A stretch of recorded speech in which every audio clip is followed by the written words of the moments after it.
raconte. Christophe Andelatte. C'est une histoire que je vous ai déjà racontée et que nous allons revisiter sous ses coutures psychologiques.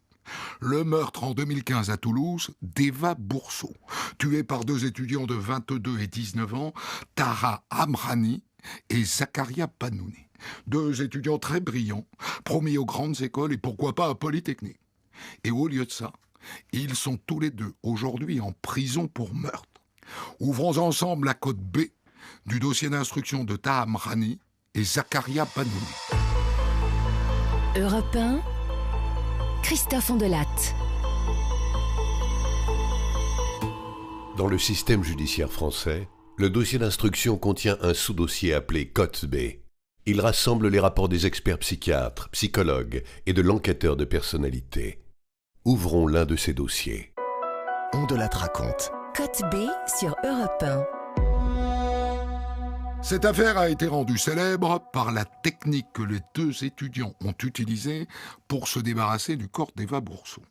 Comme dans la série Breaking Bad, ils ont jeté le cadavre dans un bain d'acide. Ils espéraient le dissoudre entièrement. Mais ils n'y sont pas arrivés. Et la jeune femme a été identifiée grâce à un tatouage. Et quand on a demandé à Tara Amrani et Zakaria Banouni pourquoi, ils ont répondu qu'ils avaient tué Eva pour la voler. Parce qu'ils consommaient toutes sortes de drogues, LSD, kétamine, opium, cocaïne, atropine, et qu'ils avaient toujours besoin d'argent. Gaëlle Caro, enquêtrice de personnalité. Je suis enquêtrice de personnalité pour l'ARCEA à Toulouse. Donc ce qu'on me demande, c'est effectivement de reprendre le parcours de vie de l'intéressé, puis de m'entretenir avec tout son entourage pour dessiner sa personnalité, son caractère et faire des propositions en vue de sa réinsertion. Et quand j'arrive, je vois un jeune de 20 et quelques années, enfin 20 ans quoi, il est tout maigre, il est chétif, sa présence physique n'est pas du tout en accord avec ce qu'on pourrait imaginer de quelqu'un qui aurait commis des actes aussi odieux. La victime, dont le corps avait été recouvert d'acide avant d'être placé dans une malle, serait morte des suites d'une fracture du crâne. Les enquêteurs pensent tenir l'auteur principal des faits. Ils penchent pour la thèse non confirmée d'une transaction de drogue qui aurait mal tourné. Et vous voyez, on l'a appelé Ta tout le procès parce qu'il était tellement jeune en fait. On a rarement dit Monsieur Amrani. Moi-même, je l'appelle Ta.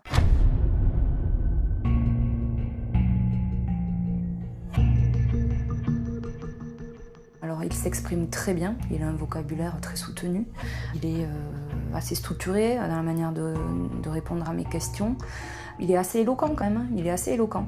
Après, pour moi, il y a quand même plusieurs phases dans les rencontres qui sont la première fois, donc comme je dis, je vois vraiment un enfant quasiment devant mes yeux et je me demande ce qu'il fait là. Je me ressors en disant, ouais, c'est la drogue, c'est triste d'en arriver là à cause de ça.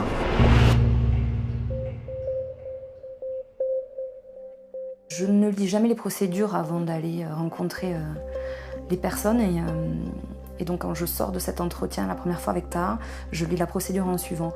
Là, je m'aperçois qu'entre ce qu'il m'a raconté et les éléments qui figurent dans la procédure, il y a quelques dissonances en fait. Donc j'y reviens une deuxième fois pour aller un peu interroger ces écarts. Donc je vais interroger ça une deuxième fois, je le trouve à ce moment-là beaucoup plus assuré que la première fois. Donc je sais pas si c'est dû au traitement qu'il prend, parce que je sais qu'il a pris un traitement au tout début, ou si c'est parce qu'il a pris de l'assurance, En tout cas, il y a quelque chose qui change, et je vois moins un enfant à ce moment-là. C'est peut-être aussi ma vision qui change, mais je crois qu'il y a quelque chose de plus assuré chez lui. Et donc, je m'entretiens en suivant avec tout son entourage, familial, amical, j'interroge les établissements scolaires, etc. Et j'y reviens une troisième fois. Et la troisième fois, là, je vois vraiment quelqu'un qui est... C'est pas qu'il est sûr de lui, c'est qu'il me fait l'effet d'être au-dessus du monde, en fait. Code B16, rapport d'enquête de personnalité réalisé par Gaëlle Caro. Dans le discours de tous les membres de la famille de Tara Amrani, il transparaît une fierté excessive, des éloges à répétition concernant tant son niveau intellectuel que son physique. Sa mère indique: à l'adolescence, il n'a posé aucun problème. Il était très courtois, très sympa. Il avait toujours le nez dans les livres. Il était toujours dans sa chambre. Son père abonde. J'étais fier de lui. Sa sœur raconte. Il était très classe et courtois. Il prenait mon cartable pour me le porter car il était très lourd. Il est intelligent. Il a des valeurs. C'est un gentleman. Si j'avais trouvé un homme comme lui, je l'aurais épousé. Et c'est pour ça que je ne suis pas encore marié, car je n'ai pas trouvé quelqu'un comme lui. Voilà. Ce qui est intéressant dans le parcours de vie de Taha, c'est qu'on remarque que très souvent, que ce soit son entourage proche, comme son père ou lui, il utilise beaucoup le champ lexical du royaume. On dirait que c'est un roi, en fait, Taha. Et la dernière fois que je le vois, il arrive quand même à conclure que la justice est une farce et la juge d'instruction une bouffonne.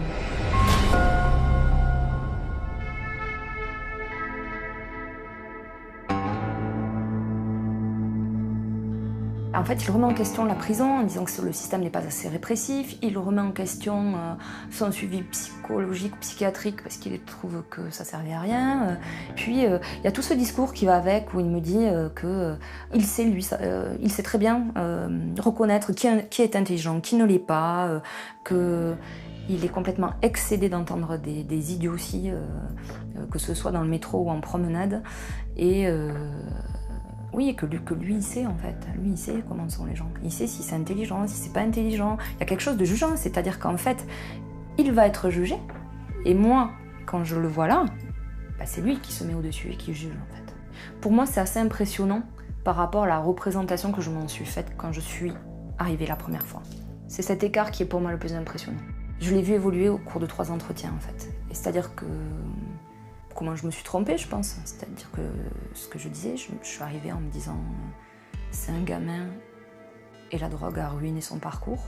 Au bout du 3e entretien, j'avais plus l'impression d'avoir affaire à un gamin, mais à quelqu'un d'un peu tout puissant.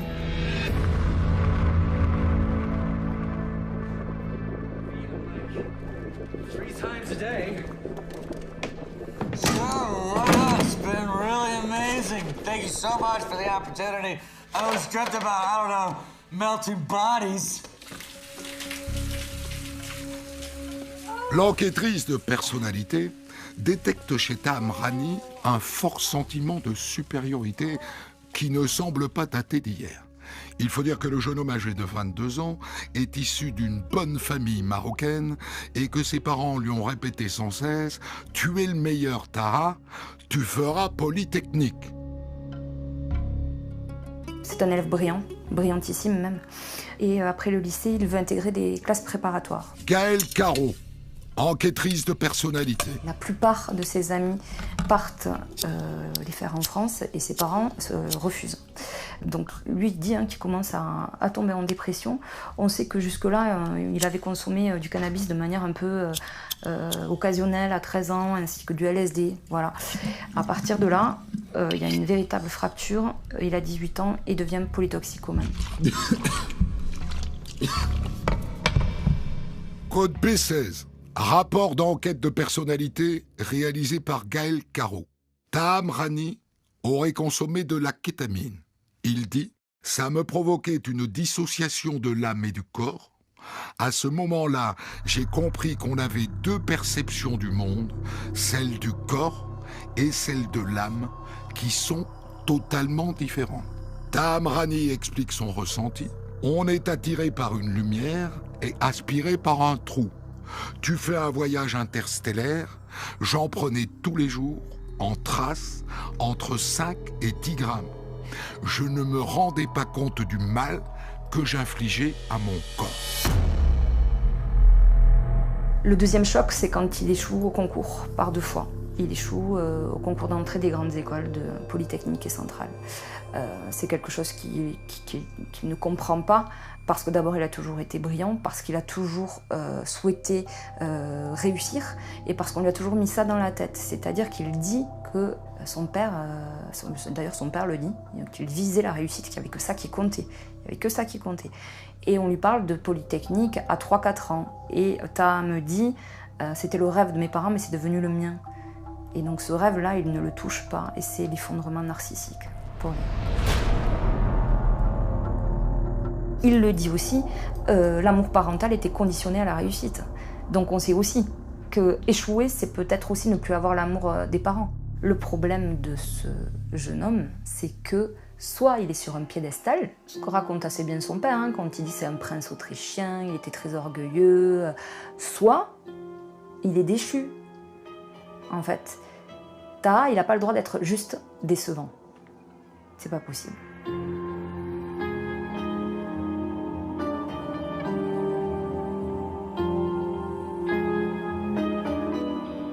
Ses parents sont très soucieux de sa réussite. On sait que sa mère arrête de travailler pour s'occuper des enfants, qu'elle choisit même les musiques qu'elle leur fait écouter dans le ventre. Voilà. Et qu'elle est tout le temps derrière eux à s'assurer que les devoirs sont faits convenablement, à essayer d'aller chercher des exercices en lien avec ce qu'ils sont en train d'apprendre. Donc, ouais, il y a quelque chose de l'ordre de la surprotection des parents au niveau scolaire, mais pas que, aussi au niveau social. C'est-à-dire qu'il pourra dire que à une époque où tous ses copains sortaient sans les parents, ben non, lui, il était toujours chaperonné.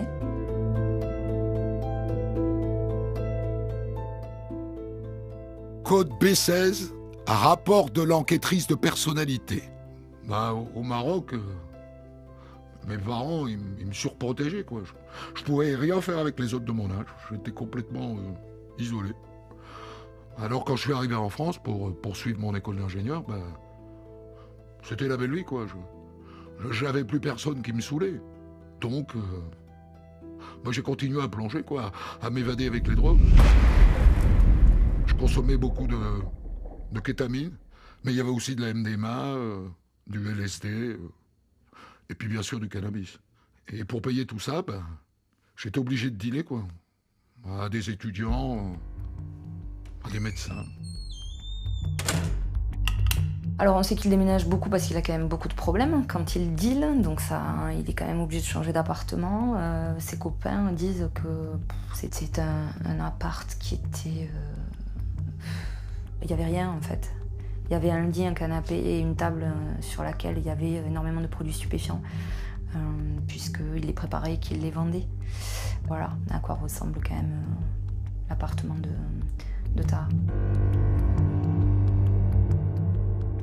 Le complice de Taha Mrani, Zakaria Banouni, étudiant lui aussi, est âgé de 19 ans seulement. Il est toulousain, fils d'immigrés marocains, et ses parents l'ont choyé. Ils ont tout fait pour qu'il réussisse.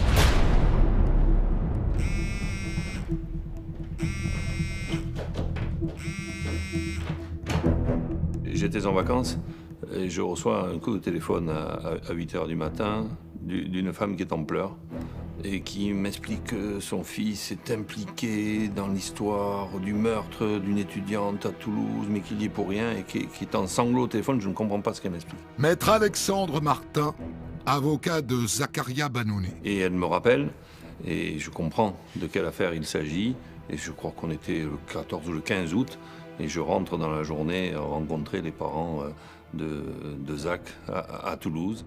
Je vois arriver un couple complètement abattu, effondré, écrasé par la honte de ce qu'ils viennent de découvrir. Et en même temps, une famille qui souhaite que leur fils ait la meilleure défense possible. Voilà. Et qui viennent se renseigner, qui demandent ce qui va se passer, comment ça va se passer, qui ont déjà quand même la perception des choses, qui savent très bien que ça va pas bien se passer et que certainement de nombreuses années de prison vont être prononcées, mais des gens effondrés, écrasés de douleur et de honte. Police, ouvrez! Quand Zach va être arrêté, il est en présence de son père. Au départ, le père se dit, il ne croit pas, il se dit c'est peut-être une histoire de drogue, peut-être qu'il a acheté de la drogue, enfin, il ne pense pas à ça. Et il va aller au commissariat, et quelques minutes après, un des enquêteurs va le prendre en tête-à-tête dans un bureau et va annoncer au père de Zach ce qui s'est réellement passé. Et là, le père va s'effondrer complètement en sanglots. C'était inimaginable.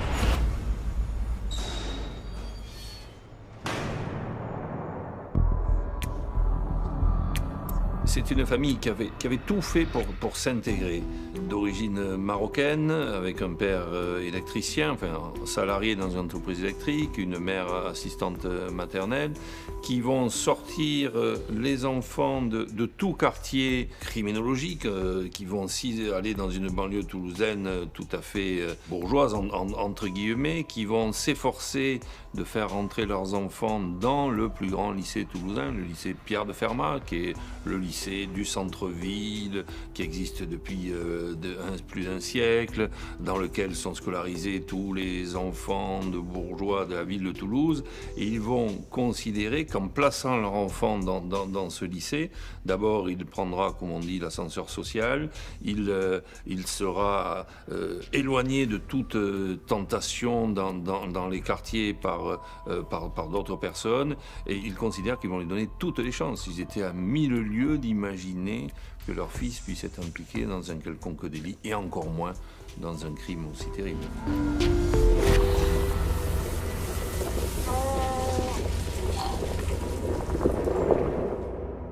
Taha et Zakaria se rencontrent à la bibliothèque de la faculté de mathématiques de Toulouse. À ce moment-là, Taha a raté Polytechnique pour un quart de point.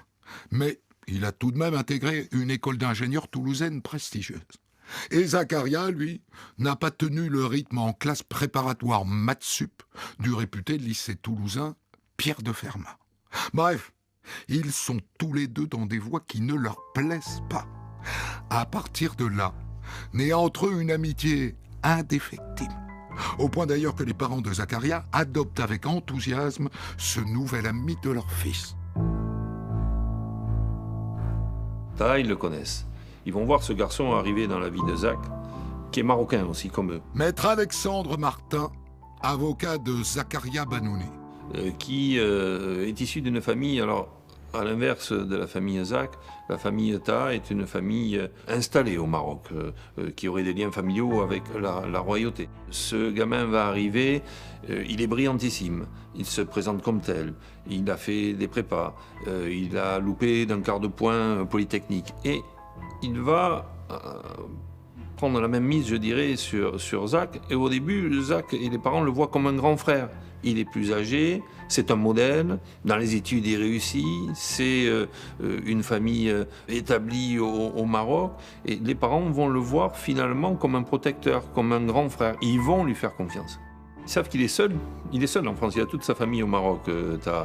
Il ne manque de rien, mais il l'accueille comme un membre de la famille. Il vient manger, effectivement, elle lui lave son linge, et ils se disent, bon, mais ça va l'aider, il va le tirer vers le haut, et c'est un modèle, et il se reproche d'avoir presque pas poussé, mais dit à Zach, suis les traces de Taha, c'est un exemple pour toi et pour notre famille. Le crime se joue aussi dans cette relation. Zach, il va voir Taha un peu comme ses parents vont le voir, c'est-à-dire un modèle. D'abord, un garçon qui a la même extraction culturelle que lui, qui a réussi, qui a fait les prépas. Zach a intégré la prépa après la terminale, qui a loupé le concours de Polytechnique de peu, qui a intégré l'ENSET, qui est un véritable modèle, qui parle bien. Tous les témoins qui viendront dire de Taha, il est magnétique, il a du charisme.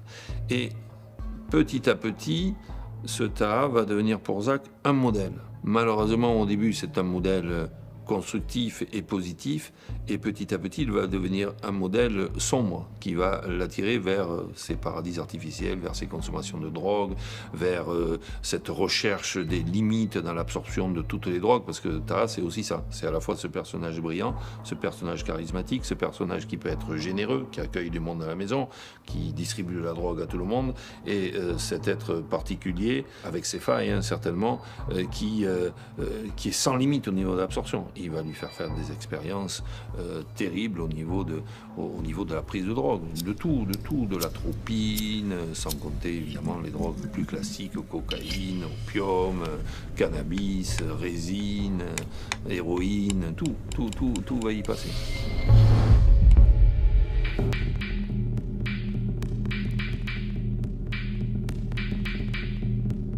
Code B17. Rapport d'enquête de personnalité de Géraldine Rochefort. Zaccaria Banouni déclare: Taha était plus âgé que moi, il connaissait pas mal de monde et avait déjà pris plein de drogues différentes. J'étais ébloui par ces expériences psychédéliques, car les problèmes sous-jacents que je me traînais étaient enfouis. Zaccaria Banouni commence à prendre également du LSD à raison de 100 microgrammes par jour pendant plus de 2 mois, de façon régulière, voire quotidienne. Pour moi, c'était fantastique toutes ces nouvelles expériences psychédéliques. Quand tu prends du LSD, tu es guidé par le trip, tu sors la nuit, tu fais des rencontres. J'étais souvent accompagné de Taha. Le LSD, ça multiplie les sensations et les perceptions que tu as des gens et de ton environnement. Pour la descente, on prenait d'autres stupéfiants, du cannabis et bien sûr de l'opium. Et physiquement, tout allait bien.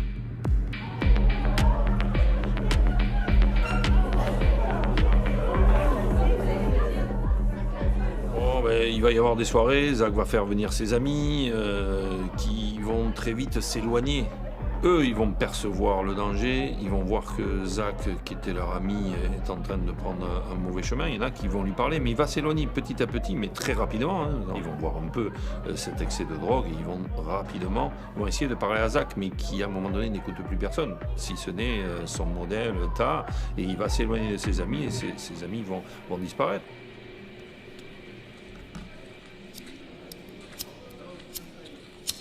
C'est devenu, à eux deux, leur recherche quotidienne.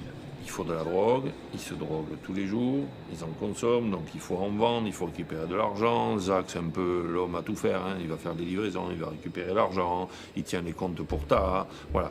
Donc il y a cette relation, et finalement, ça ne va être que leur centre d'intérêt pendant ces quelques mois. Code B17, rapport d'enquête de personnalité de Géraldine Rochefort. Zaccaria Banouni déclare: Je pouvais passer des semaines entières sans manger. Pour moi, le plus important était d'avoir de la drogue. Je squattais chez Taha et je dealais. Il m'est arrivé de dormir dans la rue. Ma condition physique n'avait plus d'importance. Seules les drogues comptaient pour moi. Et ça va très très vite, parce que c'est à partir d'avril 2015 qu'ils vont être proches, qu'ils vont passer leur temps ensemble. C'est là que les parents vont dire: Zach, il rentre plus, non, je dors chez Taha, non, je sors avec Taha, je reste avec Taha. C'est à partir du mois d'avril. Quand on sait que le crime aura lieu le 26, dans la nuit du 26 au 27 juillet, ça va très vite. Et en quelques mois, c'est pas sur des années, et en quelques mois, Zach va sombrer dans cette relation, va sombrer dans la drogue, va devenir l'ombre de ce qu'il était. Il va maigrir, il va passer son temps avec Taha dans ce monde où leur esprit va être complètement déconnecté des réalités et de ceux qu'ils étaient avant, en tout cas Zach, de ceux qu'il était avant. Et effectivement, à ce moment-là, l'entourage dit qu'on les voit sombrer, etc. Et non, il n'y en a pas un pour attraper l'autre. Gaëlle Caro, enquêtrice de personnalité. Il y a cette espèce de duo qui sombre main dans la main, en fait. Ça donne vraiment cette impression.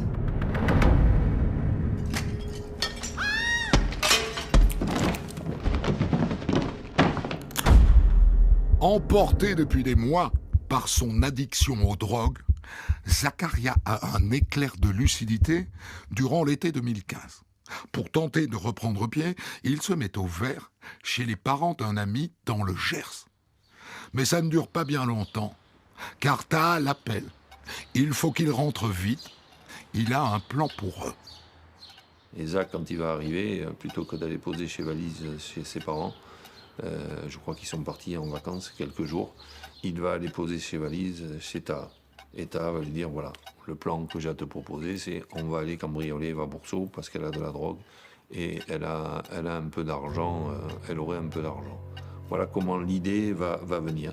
Et l'entreprise, au départ, où ils sont partie prenante, va être d'aller cambrioler. Ils pensent qu'elle ne va pas être là. Ils espèrent en tout cas qu'elle ne sera pas là.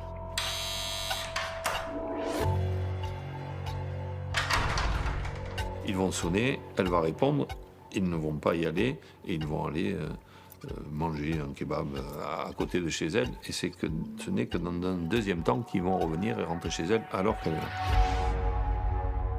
Ouais, c'est quelque chose qui ne m'explique pas, le fait d'y revenir. On sait qu'ils sont tous les deux. Donc encore une fois, on peut se poser la question de savoir est-ce que Taha sans Zach y serait revenu? Est-ce que Zach sans Taha y serait revenu? Ça donne l'impression aussi que tout ça existe parce qu'il y a ce duo-là. Il monte dans cet appartement rue Merly, c'est un petit appartement.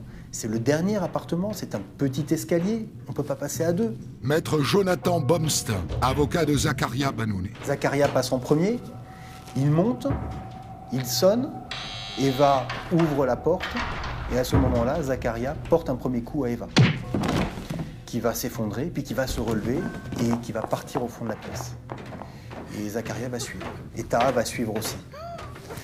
Zakaria va essayer de neutraliser Eva pour pouvoir l'interroger, pour pouvoir lui demander où elle cache la drogue, où elle cache l'argent. Et à ce moment-là, Eva va le dire, mais elle ne va pas le dire de façon suffisamment claire. Elle va dire c'est derrière le meuble, c'est derrière le fauteuil. Mais elle ne va pas désigner forcément le bon fauteuil. Et Taha va y aller, Taha va éventrer complètement ce fauteuil, il n'y a rien. Et il va revenir, et c'est à ce moment-là que Taha va porter un coup de pied de biche à la tête d'Eva.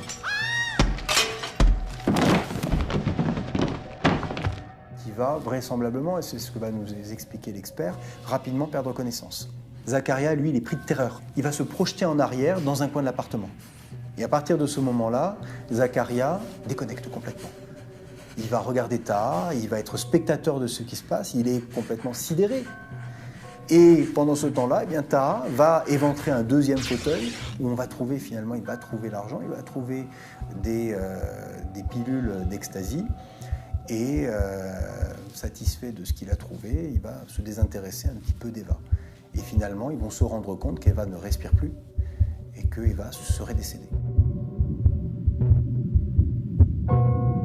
Ordonnance de mise en accusation de la juge d'instruction Florence Bru. Page 13. Après avoir tué Eva Bourseau, ils ont jeté les affaires tachées de sang ainsi que les effets personnels d'Eva Bourseau.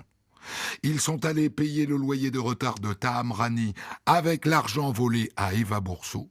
Ensuite, ils ont discuté de la manière de se débarrasser du corps d'Eva. Taha a proposé de le dissoudre dans l'acide conformément à des scènes de la série Breaking Bad, ce qu'avait approuvé Zakaria Banouni sans difficulté. Ce dernier s'était alors rendu au magasin Casino à Saint-Georges où il avait acheté 3 bidons de 5 litres d'acide chlorhydrique. Zakaria, lui, à ce moment-là, il dit amen à tout, il dit oui à tout. C'est Taha, voilà. Taha, c'est le grand frère, c'est le guide, c'est celui qui, quand ça va pas, a toujours une bonne idée. Et à ce moment-là, quand Taha donne cette idée, Zakaria dit oui. Il dit oui parce qu'il n'y a pas d'autre solution, parce qu'il n'a pas d'autre plan B, il ne sait pas quoi faire. Il est en panique. Et à partir de ce moment-là, une fois que le plan est posé par Taha, eh bien, c'est l'élaboration qui se met en place et Zakaria va participer à justement la mise en place de la tentative pour faire disparaître le corps d'Eva.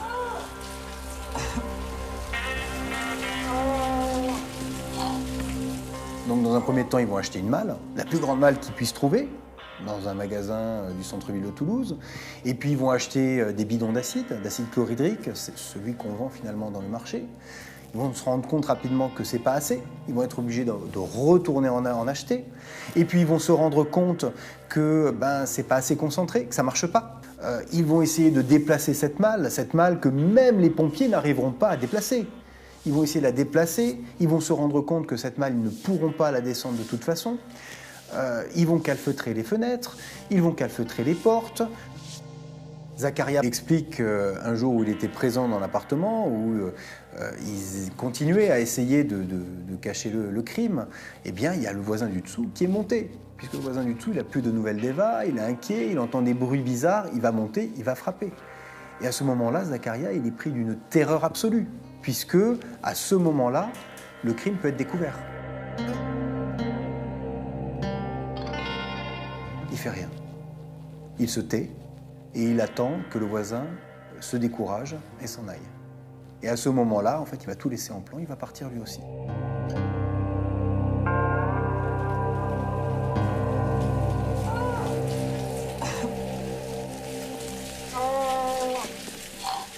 Le procès de Taham Rani et Zakaria Banouni s'ouvre en 2018 devant la cour d'assises de la Haute-Garonne. C'est le procès de 2 jeunes étudiants qui ont massacré une étudiante. Toulouse, c'est la première ville étudiante de France après Paris. Donc là, on est en présence d'étudiants de part et d'autre, les auteurs, la victime. David Sena, avocat général. Le dossier met en cause, d'une certaine manière, la vie qu'on appelle festive des étudiants, des pratiques qu'on connaît bien, l'alcool, la drogue, la vie nocturne. Les faits se commettent en plein centre-ville. Rue Merly, on est juste dans le quartier Saint-Cernin, on est derrière le lycée Saint-Cernin qui est un des grands lycées toulousains, on est vraiment au cœur de la ville. Il y a une émotion très très forte parce qu'encore une fois, les faits racontent une histoire qui n'a quasiment rien d'humain. Au chapitre judiciaire de ce journal, le procès des meurtriers présumés d'Eva Bourseau s'est ouvert hier à Toulouse. Cette étudiante a été tuée il y a 3 ans, son corps plongé dans l'acide pour tenter de le faire disparaître. Christophe Nedart, vous suivez ce procès pour nous. L'examen de la personnalité des accusés s'est poursuivi ce matin au tribunal. Oui, Frédéric, les experts psychiatres se sont longuement attardés sur la personnalité des 2 accusés. Zakaria, d'abord, l'élève brillant de 22 ans, issu d'une famille unie et aimante, mais considéré comme fragile et influençable. A-t-il été sous la coupe de son co-accusé? C'est évidemment l'un des enjeux de ce procès. À ses côtés, Taha, 25 ans, a noté d'ailleurs que les 2 hommes ne se regardent pas, s'ignorent, pas un geste, pas un regard. Pour l'instant, Taha, donc lui, a une personnalité beaucoup plus affirmée. Il est considéré comme charismatique, orgueilleux, mais lui, comme Zakaria, ne supporte pas l'échec. On est dans quelque chose qui finalement effraie considérablement par le degré d'horreur, l'absence de barrière morale. Il ne s'agit pas uniquement de quelqu'un qui n'aurait pas appelé la police ou les services de secours. Ce qu'on reproche parfois à certains meurtriers, c'est bien au-delà, puisque donc ils vont, en se divisant d'ailleurs la tâche de façon assez extraordinaire, eh bien, acheter, se procurer les moyens pour faire disparaître le corps, une malle en polystyrène, de l'acide chlorhydrique une première fois, et puis il en manquera pour remplir cette malle de façon suffisante. Donc l'un des 2 donc, retournera acheter de l'acide chlorhydrique, tout ça dans des magasins en pleine ville et également totalement identifié à la vie toulousaine. Le casino du quartier Saint-Georges pour l'acide chlorhydrique, un grand magasin d'intérieur pour ce qui est de la malle en polystyrène, tout ça place Esquirol à Toulouse. Donc on se fait filmer par les caméras de vidéosurveillance du centre commercial Saint-Georges. Donc aucune crainte d'être identifié, sentiment de pouvoir être identifié, une tranquillité d'esprit qui en dit long sur la toute-puissance finalement. Tout le monde le dit au procès, Taha et Zakaria étaient intelligents. Alors pourquoi est-ce qu'ils n'ont pas stoppé net leur folie criminelle? Comment est-ce qu'ils ont pu pendant 8 jours aller à l'appartement d'Eva, dissiper les odeurs de décomposition de son cadavre avec des sprays et chaque jour rajouter de l'acide chlorhydrique pour le dissoudre? Comment est-ce qu'ils ont pu supporter ça? Même les pompiers ont failli tourner de l'œil. Effectivement, ça reste un point d'interrogation. Malgré tout, faut quand même pas oublier que voilà, ils sont en rupture, notamment scolaire, que la drogue, c'est du matin au soir. Gaëlle Caro, enquêtrice de personnalité. Donc on peut quand même se dire que ça empêche peut-être de penser sereinement. Et puis effectivement, ils sont jeunes et ils sont intelligents, mais, et moi je vais parler que pour Taha, parce que j'ai pas fait l'enquête de Zakaria ou d'Eva, c'est un parcours de vie cabossé malgré tout. Même s'il est jeune, c'est un parcours de vie jeune mais cabossé. Voilà. Alors oui, on va entendre que bon quand même, faut pas exagérer. Il venait d'un bon milieu, il pouvait faire des études et qu'il avait qu'à les faire et puis ça allait quoi. En fait, il avait tout pour réussir, mais en fait, ouais, matériellement, il avait tout pour réussir, intellectuellement. Il avait tout pour réussir, mais d'un point de vue psycho-affectif, c'était clairement plus compliqué. Et voilà, je crois que c'est ça qui a fait que son ego a été fortement abîmé et que sûrement, même s'il est très jeune, même s'il est très intelligent et même s'il a énormément de capacités, à un moment donné, il y a quelque chose qui fait que il y a quelque chose chez lui qui n'est pas soigné. La code B du dossier de Zakaria révèle aussi des fractures. S'il n'a pas supporté son échec en classe préparatoire, c'est parce que, selon les experts, il cachait 2 blessures. Il faut comprendre que la classe préparatoire a laissé des traces sur Zakaria. Maître Jonathan Bomstein, avocat de Zakaria Banouni. Alors, il y a évidemment l'échec, qui pour lui a été très dur à porter, mais durant justement cette période, cette terminale et cette prépa, il va y avoir 2 événements qui vont réellement faire basculer Zakaria. Le premier, c'est le décès de la mère d'une amie qui va décéder des suites d'un cancer assez rapide, assez violent. Et Zakaria, ce que d'ailleurs sa famille va ignorer, ils l'apprendront par la suite, mais Zakaria va accompagner cette maman et va accompagner son amie, la fille de cette maman, dans le départ de celle-ci. Et ça, la famille de Zakaria ne le savait pas. C'est le premier fait qui va finalement constituer la première blessure de Zakaria. Il a 17 ans et c'est la première fois qu'il est confronté à la mort. La deuxième blessure, ça c'est celle qui va finalement ouvrir cette plaie béante qui va permettre à Taha de rentrer. On est en terminale, on rentre en classe préparatoire, Zakaria a un ami très proche, qui manifestement ne supporte pas le rythme. Il est en perdition, tout comme Zakaria le sera un peu plus tard. Et cet ami va un soir appeler Zakaria pour quelque chose d'anodin, pour lui demander de lui prêter sa calculette pour un devoir qui avait lieu le lendemain. Et Zakaria va plaisanter avec lui en lui disant « Non, je ne te prêterai pas ma calculette », alors qu'il l'avait amenée finalement le lendemain. Et durant la nuit, eh bien, ce camarade de classe va se suicider. Et Zakaria va croire, parce que c'est ça, il va croire réellement qu'il a participé justement au suicide de son ami. Ça, il ne se le pardonne pas. Code B17, rapport d'enquête de personnalité de Géraldine Rochefort. Zakaria Banouni déclare à propos du suicide de son camarade de classe « Avec les yeux d'aujourd'hui, je vois que je suis entré en dépression à ce moment-là. J'ai eu des difficultés pour endosser la pression et c'est à ce moment-là que j'ai recommencé à fumer du cannabis. Je n'avais la tête à rien du tout. Au niveau de mes cours, je n'ai trouvé aucun intérêt. Je ne pensais qu'à sortir, faire la fête. Je cherchais à m'échapper parce qu'à l'école, c'était très serré et très cadré. » Zakaria Banouni ajoute avoir eu à cette période de sa vie des idées noires, voire suicidaires, et avoir consommé de plus en plus.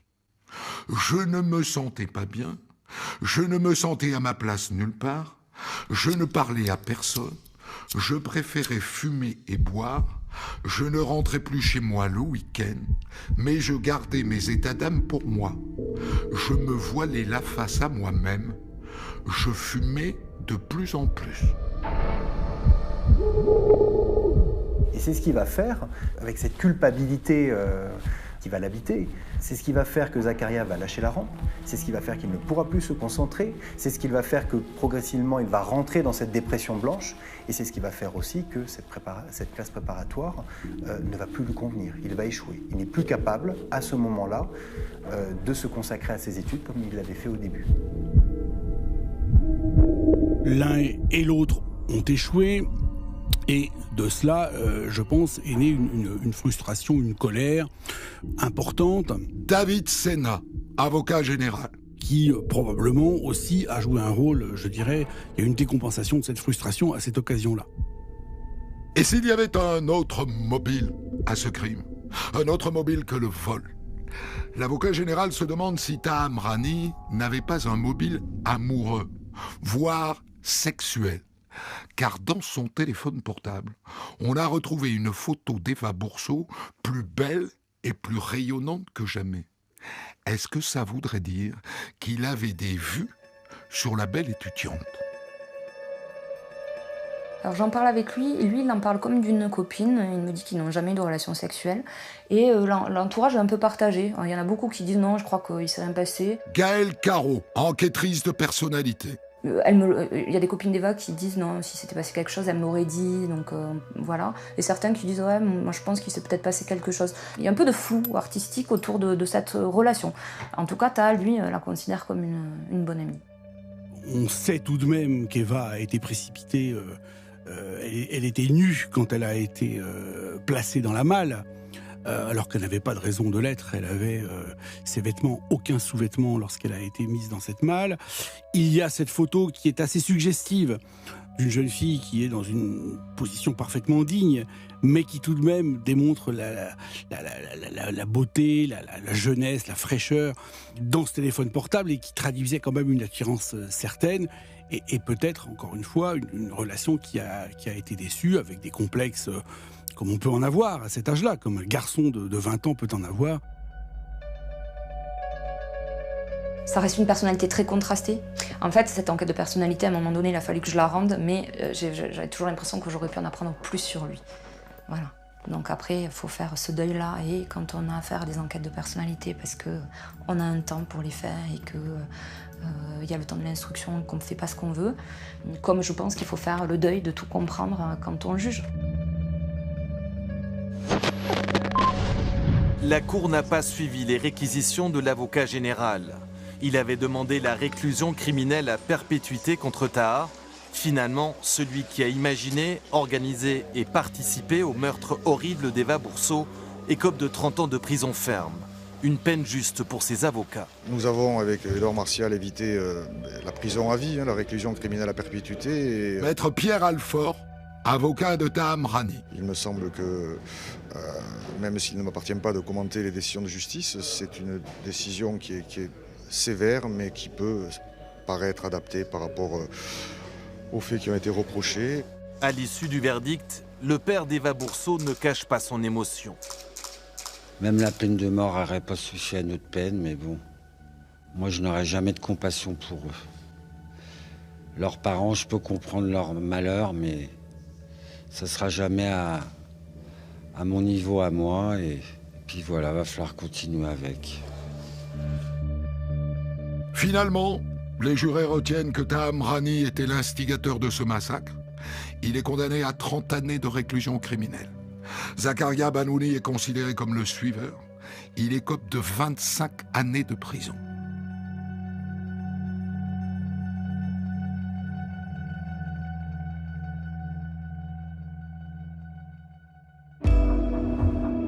C'était Au-delà te raconte Côte B. Rédaction en chef Guillaume Maury. Réalisation Boris Paczynski. Le podcast de ce programme, vous le savez, est disponible tout